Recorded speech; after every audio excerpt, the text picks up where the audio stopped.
हाँ हाँ वेल स्वागत है आप सभी का इस ब्रांड न्यू चैनल के ब्रांड न्यू एपिसोड नंबर 1 पे। पहली चीज़ तो थैंक यू आप लोगों ने इस वीडियो पे क्लिक किया। एंड सेकंड चीज़ मेरा आप सबसे एक रिक्वेस्ट है कि आप इस वीडियो को एंड तक जरूर देखेगा। उससे पहले एक इंट्रो वीडियो, बस मेरा एक इंट्रोडक्शन देना चाहता हूँ इस यूट्यूब चैनल के बारे में, सुन लीजिएगा प्लीज़।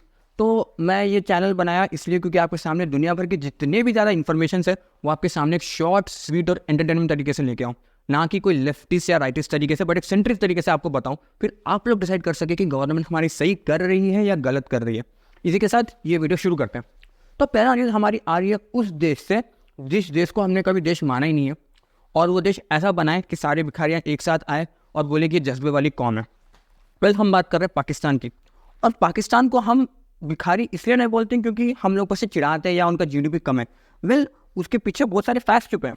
वेल बोला यह जाता है कि उनके भिखारी, सिर्फ भिखारी 42 बिलियन डॉलर्स का प्रॉफिट, या 42 बिलियन डॉलर्स का उनका ये जो बोलते हैं ना इकोनॉमी, जो बोला यह जाता है कि उनके भिखारी, सिर्फ भिखारी 42 मिलियन डॉलर से, 42 मिलियन भी नहीं, 42 बिलियन डॉलर्स का कंट्रीब्यूशन करते हैं उनके इकोनॉमी को। और ये 42 बिलियन उनके 12% जीडीपी से भी ज़्यादा है।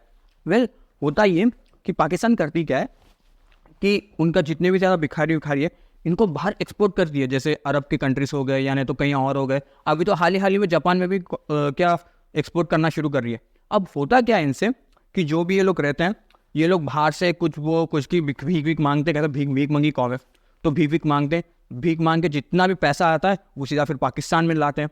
और होता ये है कि जितना भी पैसा वो बाहर से पाकिस्तान में भेजते हैं, यही उनका फॉरेन एक्सचेंज होता है। अभी आप सोचिए कि उनका फॉरेन एक्सचेंज ही भिखारियों के नाम पे बना है, तो देश की हालत क्या होगी। और सेकेंडली ये भीख मंगी कौन कि जितने भी ज़्यादा भिखारियाँ आज जेल में, 90% से ज़्यादा लोग पाकिस्तानी हैं। 90% यानी 90% से ज़्यादा लोग आज जेल में हैं, वो पूरे भिखारी हैं। सॉरी, भिखारी भी हैं, पाकिस्तान भी हैं।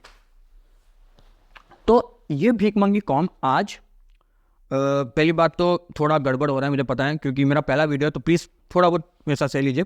तो ये भीख मंगी कौन आईसीसी टूर्नामेंट को होस्ट करना चाहती है जो कि लाहौर में हो रहा है।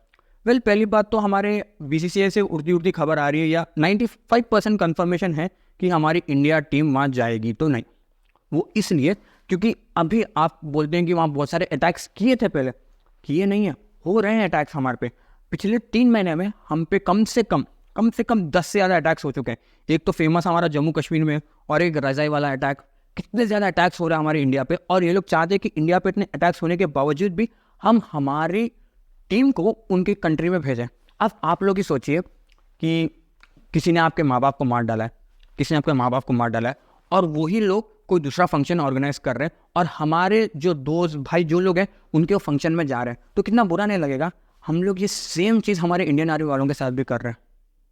सेम चीज़ उनके इंडियन आर्मी के लोगों को मर रहे हैं, और वो लोग जो कोई भी इवेंट ऑर्गेनाइज कर रहे हैं, हम इंडिया वाले जाके उधर जाके पार्टिसिपेट कर रहे हैं। ये बड़ा गलत चीज़ है, मुझे हिसाब से होना नहीं चाहिए। खैर ये तो हो गई हमारी ये चीज़। तो और एक चीज़ पाकिस्तान से आ रहा है कि 13 जुलाई से लेकर 18 जुलाई तक वहाँ पे ये सोशल मीडिया बैन किया जा रहा है। उसका रीज़न ये है कि वहाँ पे मुहर्रम फेस्टिवल बनाया जा रहा है, और इस मुहर्रम फेस्टिवल में होता ये है कि सारे इस्लामिक लोग एक साथ आके उनका फेस्टिवल था अलग तरीके से। पर आप लोगों को ये क्वेश्चन करना चाहिए कि मुहर्रम फेस्टिवल पे जब रेसिज्म कैसा फैल रहा है। वेल एक और एक खबर आ रही है पाकिस्तान से कि 13 जुलाई से लेकर 18 जुलाई तक सोशल मीडिया बैन किया जा रहा है, इसलिए क्योंकि मुहर्रम फेस्टिवल के अगेंस्ट थोड़ा रेसिज्म फैला जा रहा है। अब आप लोग यही सोचेंगे मुहर्रम तो इस्लामिक फेस्टिवल है, तो रेसिज्म करने वाला कौन होगा। वेल ये कोई हिंदू विंदू नहीं है, इन्हीं के लोग हैं, इन्हीं के खिलाफ ही रेसिज्म कर रहे हैं। वेल हो रहा ये कि जो पाकिस्तान है वो सुन्नी मेजॉरिटी है और सिया थोड़े कम है उसमें, तो जो मुहर्रम है ये सिया वाले लोग ज़्यादा बनाते हैं, तो ये सुन्नी वाले लोग हैं, पता है भीख मंगी कौन, कम एजुकेशन, ये लोग उनके खिलाफ भी रेसिज्म वीडियो बना देते हैं। इसी वजह से होता ये कि दोनों के बीच में लड़ाई झगड़े, बॉम्ब फोड़ देना, ये लोग इतने ज़्यादा गंवार है कि ये लोग खुद अपने मस्जिदों में भी बॉम्ब फोड़ देते हैं। तो ऐसा है पाकिस्तान की हालत। तो इस वजह से मुहर्रम में ये लोग सोशल मीडिया का बैन लगा रहे हैं। वेल खैर इनका छोड़ो, ये तो छोड़ते हैं। तो दूसरे न्यूज़ में आते हैं। वेल दूसरे न्यूज़ इसमें आते हैं जिस वजह से आपने इस वीडियो पे क्लिक किया, वरना आप लोगों को की क्लिकबेट है। वेल दूसरा वीडियो, तो दूसरे न्यूज़ में आते हैं। दूसरा न्यूज़ ये है कि चलो दूसरे न्यूज़ में आते हैं। तो दूसरा न्यूज़ ये है जिस वजह से आपने इस वीडियो पे क्लिक किया, वरना आप बोलोगे कि ये थंबनेल या बोलते हैं ना वो क्लिकबेट है। तो बोला ये जा रहा है कि इस रोबोट ने सच में सुसाइड किया है, ये मैं नहीं, साउथ कोरिया में बोला जा रहा है। वेल होता ये कि साउथ कोरिया माना जाता है के पॉप या हमारे BTS के लिए अलग अलग वहाँ पे इंफ्रास्ट्रक्चर डेवलपमेंट, क्लीन इंफ्रास्ट्रक्चर के लिए। लेकिन क्लीन इंफ्रास्ट्रक्चर, क्लीन आजू बाजू का clean environment, well south Korea माना जाता है के पॉप, BTS एक हाईली एडवांस इंफ्रास्ट्रक्चर या क्लीन एनवायरनमेंट के लिए। लेकिन ये तो सिर्फ एक पॉजिटिव साइड है जो कि सिर्फ 10% ही है, उसके बहुत सारे 90% नेगेटिव साइड भी छुपा है। जैसा आपको पता नहीं होगा, साउथ कोरिया को सबसे ज़्यादा सैडेस्ट कंट्री भी माना जाता है। वो इसलिए क्योंकि वहाँ पे सबसे ज़्यादा हमें सुसाइड केसेस देखने को मिलते हैं, और ये इतने ज़्यादा सुसाइड केसेस हैं कि सुसाइड केसेस तो अलग, उसके साथ वहाँ पे दिन फर्टिलिटी रेट, और ये तो सुसाइड केसेस अलग, वहाँ पे उसकी फर्टिलिटी रेट है 0.8 या 0.6, जो कि बहुत कम मानी जाती है। और ये फर्टिलिटी रेट का, अब होता ही है कि फर्टिलिटी रेट गिरने का मतलब ये है कि यहाँ पे पॉपुलेशन दिन पे दिन कम होते जा रही है। तो गवर्नमेंट करी क्या, इस चीज़ को एलिमिनेट करने के लिए पहले तो लोग $250 बिलियन उन्होंने इन्वेस्ट किया इस चीज़ पे कि वहाँ पे पॉपुलेशन बढ़े, कि जैसे अगर कोई बच्चा पैदा हुआ तो हम लोग गवर्नमेंट की तरफ से इतना कंट्रीब्यूट करेंगे, ये करेंगे वो करेंगे, बट उसका कोई रिजल्ट तो हमें पॉजिटिव रिजल्ट देखने को तो मिल नहीं रहा है। तो ये लोग किए क्या कि यहाँ की टेक्नोलॉजी करते क्या है कि यहाँ के लोग करते हैं कि इस चीज़ को एलिमिनेट करने के लिए, अब होता है कि जब दिन पे दिन पॉपुलेशन कम होते जा रही है तो वहाँ पे ह्यूमन रिसोर्सेज भी कम होंगे। तो इन ह्यूमन रिसोर्सेज को ये लोग, इस चीज़ का सोल्यूशन ये लोग ने ये निकाला कि इन ह्यूमन्स को ये मशीन से रिप्लेस कर देंगे। तो ये लोगों ने ये इस चीज़ पर, तो ये लोगों ने ये तो साउथ कोरिया वालों ने ये अब ये पॉपुलेशन कम होने के कारण, नहीं पहले फर्टिलिटी रेट कम हो गया, यहाँ तक आए पे ओके। अब इसका माना यह जाता है कि दिन पे दिन की पॉपुलेशन कम होते जा रही है। अब जब पॉपुलेशन कम हो रही है तो डायरेक्टली ये इनके वर्क या ह्यूमन रिसोर्सेज पे भी इफेक्ट करेगा। तो हो रहा ये कि यहाँ पे ह्यूमंस काम करने के लिए ज़्यादा है नहीं, तो ये लोग इस चीज़ के ये सोल्यूशन पे आए कि ये लोग ह्यूमंस को मशीन से रिप्लेस कर देंगे। और ये लोग मशीन्स को इतने एक्सट्रीम लेवल पे यूज़ करते हैं कि कोई भी बूढ़े लोग जिन्हें बात करने के लिए कोई मिलता जुलता नहीं है, इन्हें ये लोग एक इलेक्ट्रिक डॉल पकड़ा देते हैं जो सिर्फ बात करने के लिए रहती है। तो हुआ ये कि साउथ कोरिया में एक मशीन को इस तरीके से प्रोग्राम किया गया है कि ये कोई भी सामान को एक जगह से लेकर दूसरी जगह लेके जाएगी विया एस्केलेटर या विया स्टेप्स नहीं, विया एस्केलेटर या विया लिफ्ट्स। तो हो ये रहा है कि ये मशीन सीढ़ियों कने आई, प्रोग्राम किया नहीं गया, सीढ़ियों कने आई, वहाँ से कूद के टूट गई। अब वहाँ के इन वाले लोगों ने ये वाले लोगों ने वहाँ पे ये बोलना शुरू कर दिया कि ये तो सुसाइड है, मशीन ने सुसाइड किया, क्योंकि यहाँ पे इतना एक्सट्रीम काम किया जा रहा है, ये किया जा रहा है वगैरह वगैरह। तो इस वजह से जो मशीन है वो तंग हो गई और गिर के मर गई। और वहाँ पे एक चीज़ भी और लिखी है कि वहाँ पे 760 पर एवरेज 69 आवर्स पर वीक काम करना चाहिए। तो लोगों ने इस चीज़ को इस तरीके से इस तरीके से आपके सामने दिखाया नहीं, टूट गई। तो अब आप इस चीज़ को सुसाइड मानोगे या कोई टेक्निकल ग्लिच मारोगे या कुछ भी बोलोगे प्रोग्राम में, या किसी ने हैक किया, जो भी आप बोलना है बोल लीजिए। तो ये साउथ कोरिया से न्यूज़ आ रही है। जो तीसरी न्यूज़ आ रही है हमारी वो है UK से।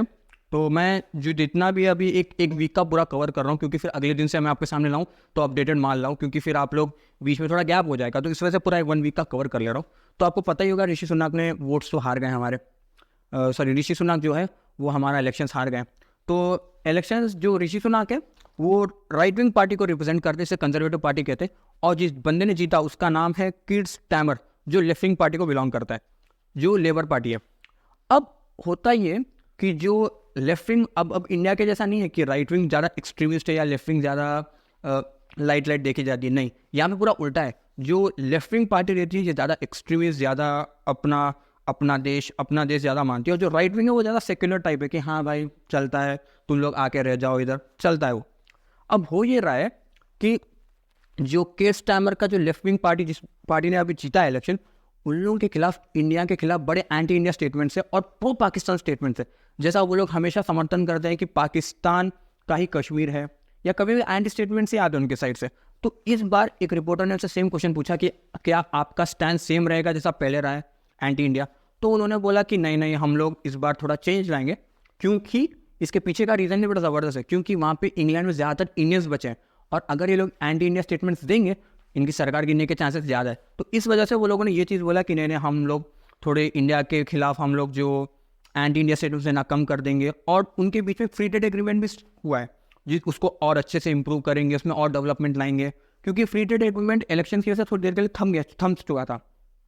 नहीं, जो फ्री ट्रेड एग्रीमेंट है वो थोड़ी देर के लिए थोड़ा सा थम चुका था, तो इस वजह से उस पर भी थोड़ा डेवलपमेंट लाएंगे। बहुत सारी चीज़ें लोगों ने इंडिया के बारे में बोला है, बट हमें पता है वो आखिर में होंगे या नहीं होंगे वो वक्त ही बताएगा हमें। तो इस और एक चीज़ उन लोगों ने ये बोला है कि वो लोग इजराइल को वेपन्स प्रोवाइड नहीं करेंगे।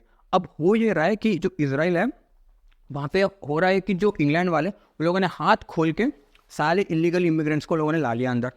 अब ये जो इलीगल इमिग्रेंट्स है ये ज़्यादातर एक रेडिकल इस्लामिक कंट्री से बिलोंग करते हैं, और आपको पता है ये रेडिकल इस्लामिक कंट्रीज हमेशा पैलेस्टीन ही बोलते रहते हैं। अब ये हो ये रहा है कि इंग्लैंड की गवर्नमेंट इजराइल को वेपन्स प्रोवाइड कर रही है, इस वजह से वो लोग दंगे वे वंगे पूरा कर रहे हैं। तो इसी चीज़ को एलिमिनेट करने के वो लोग ने बोला कि अब से हम इजराइल को वेपन्स प्रोवाइड नहीं करेंगे। लेकिन ये लोग इनडायरेक्टली करेंगे क्योंकि ये यूएसए के पपेट्स हैं, ये लोग कैसा भी करेंगे, लेकिन दिख के नहीं आएगा। और एक चीज़ जो इंग्लैंड को बहुत बड़ा धक्का देने वाली है वो है कि वहाँ पे ज़्यादातर लोग मिलियनियर्स देश छोड़ के भाग रहे हैं। अब ये हो क्यों रहा है कि क्योंकि जब ऋषि सुनक थे तो बोला जाता था कि जब ऋषि सुनक थे तो ये जो टैक्सेशन का जो चीज़ रहती है वो बड़ी कम लगाए थे लोग ने, जो भी अमीर लोग रहते हैं ना वहाँ पर टैक्स बड़ा कम लगाया गया था, जिस वजह से देश के भले के लिए उन लोगों ने टैक्स बड़ा कम लगाया गया था कि मिलियनियर्स पे। अब ये जो इंग्लैंड वाले लोग हैं, अब जो नॉट इंग्लैंड वाले, अब जो ये पार्टी जीती है लेफ्ट विंग पार्टी, ये लोग ने बोला कि हम मिलियनियर्स को सबसे ज़्यादा टैक्स लगाएंगे, सबसे ज़्यादा दबा के लगाएंगे टैक्स, जिस वजह से हमारे डेवलपमेंट होगा। अब हो ये रहा है कि इस डर से ज़्यादातर मिलियनियर्स जो भी हैं वो देश छोड़ के भाग रहे हैं। अब ये चीज़ उनके पॉजिटिव एक्सेप्ट पे आएगी या नेगेटिव होगी इंग्लैंड के लिए, वो तो हमें आगे ही देखना पड़ेगा। और आगे अगर न्यूज़ आएगी तो इसके बारे में ज़रूर बोलूँगा। और प्लीज़ अगर आप लोग ने इधर तक देखा है तो प्लीज़ वीडियो को एंड तक ज़रूर देखेगा, सब्सक्राइब भी ज़रूर कर दीजिएगा प्लीज़, आपका एक रिक्वेस्ट है। तो तीसरे न्यूज़ पे आते हैं कि प्रोजेक्ट 2025, आपको लगेगा प्रोजेक्ट 2025 मतलब GTA 6 रिलीज़ हो रहा है या कोई अलग अलग पिक्चर रिलीज़ हो रही है, वो बात नहीं है। बात यह है कि प्रोजेक्ट 2025 हो रहा है कि यूएसए में हम पता है कि ट्रंप कैसा मेजॉरिटी में जीतने वाला ही है। ज़्यादातर केसेस में यही बताया जा रहा है कि ट्रंप ही जीतेगा। अब ट्रंप जीतने के निशाने इसने ब्राइट ज़रूर है क्योंकि इसके पीछे बड़े बड़े लोगों का हाथ है। अब एक जो फाउंडेशन का हाथ है उसको बोलते हैं हेरिटेज फाउंडेशन।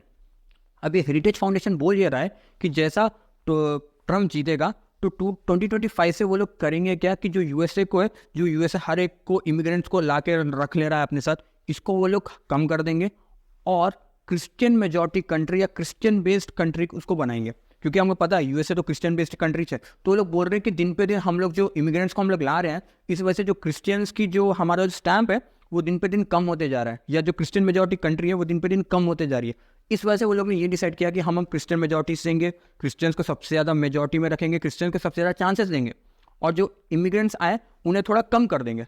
तो प्रोजेक्ट 2025 इसी को बोला रहा है।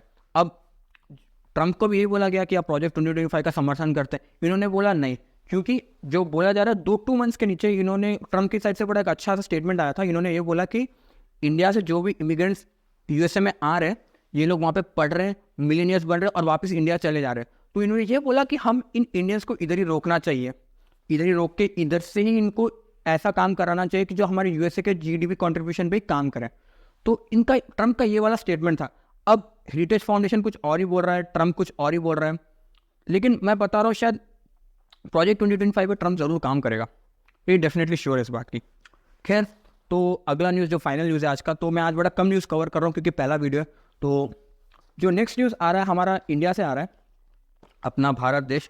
तो हमारे मोदी जी ने गया रशिया में, वहाँ पे उनका बड़ा ज़बरदस्त तरीके से स्वागत हुआ है, और वहाँ पे उन्हें एक अवार्ड दिया गया जिसे हम बोलते हैं रशियाज हाईएस्ट सिविलियन ऑनर से दिया गया। अब हो ये रहा है कि इस चीज़ से चाइना बड़ा जल रहा है। अब हो ये रहा है कि जैसा इनको ये ऑनर मिला है तो वेस्टर्न साइड से कुछ ज़्यादा आई नहीं, कोई चीखें वीखें निकली नहीं वहाँ से कि अरे भाई ऐसा कैसा चलेगा, मोदी जी इधर उधर वगैरह वगैरह वगैरह। लेकिन इन चाइनीज़ की बड़ी जल रही है, क्योंकि जब चाइना रशिया को विजिट किया था वो टाइम पे वेस्टर्न साइड से बड़े एंटी चाइना स्टेटमेंट्स आए थे कि ऐसा कैसा जा रहा है, यूक्रेन पे वॉर कर रहा है, ऐसा कर रहा है, वैसा कर रहा है। लेकिन फिर भी वेस्टर्न साइड से एक चीख भी नहीं निकली कहीं से, तो उस वजह से चाइना की बड़ी जल रही है। और दूसरी चीज़ वहाँ पे ये हो रहा है कि ये बड़ा नेगेटिव चीज़ है कि हम लोग ने 2000 जैसा मोदी जी पावर में आए थे उसके 2 साल बाद उन्होंने एक ट्रीटी साइन की थी जिसको हम लोग बोलते हैं लिमू। लॉजिस्टिक एग्रीमेंट है, जिसमें होता ही है कि यूएसए वाले आते हैं और हमारे जैसे रोड्स है या हमारे जो भी बंदरगाह हैं या हमारे जितने भी लाइक आर्मी के एरियाज है उनको यूज़ कर सकते हैं आर्मी एक्टिविटीज़ के लिए। तो हम लोग ने यूएसए के साथ वही ट्रीटी हम लोग ने बनाई थी 2016 में, लेकिन 2016 में उनके साथ बनाई थी, फिर फ्रांस के साथ बनाई थी, इंग्लैंड के साथ बनी नहीं बनी मुझे इसका ज़्यादा आइडिया नहीं है, लेकिन ये चीज़ हम लोग ने रशिया के साथ नहीं किया। तो हम लोग ने सोचा कि इस बार रशिया के साथ भी यही करेंगे, लेकिन उसका नाम है रेलोस एग्रीमेंट, लेकिन ये साइन हुआ नहीं है इस बार। अब इसके पीछे लोग बोल रहे हैं कि शायद हम पे यूएसए का ज़्यादा प्रेशर है, इस वजह से हम लोग ने चीज़ साइन नहीं किया, या तो कुछ और बाहर से प्रेशर है। वेल, इसके बारे में अभी तो पता नहीं चला है। तो अभी तो मोदी जी ऑस्ट्रिया गए उनके प्राइम मिनिस्टर से मिलने या उनके प्रेसिडेंट से मिलने। तो वेल, मोदी जी अभी तो ऑस्ट्रिया गए, तो अभी ये रेलोस के बारे में एग्रीमेंट आ गया कि साइन होगा या नहीं होगा, हमें इसके बारे में पता नहीं है। तो इसी के साथ आज का वीडियो ख़त्म करते हैं। और अगर आप लोग ने यहाँ तक वीडियो देखा है तो दिल से ज़्यादा मेरे दिल से आपको बहुत शुक्रिया, thank you. And second cheese, please इस चैनल को सब्सक्राइब ज़रूर कर दिएगा, इस चैनल को सब्सक्राइब ज़रूर कर दीजिएगा। एंड सेकेंडली, इस चैनल को सब्सक्राइब ज़रूर कर दीजिएगा। इसके साथ ये वीडियो ख़त्म करते हैं और मिलते हैं अगले वीडियो पे अगले दिन।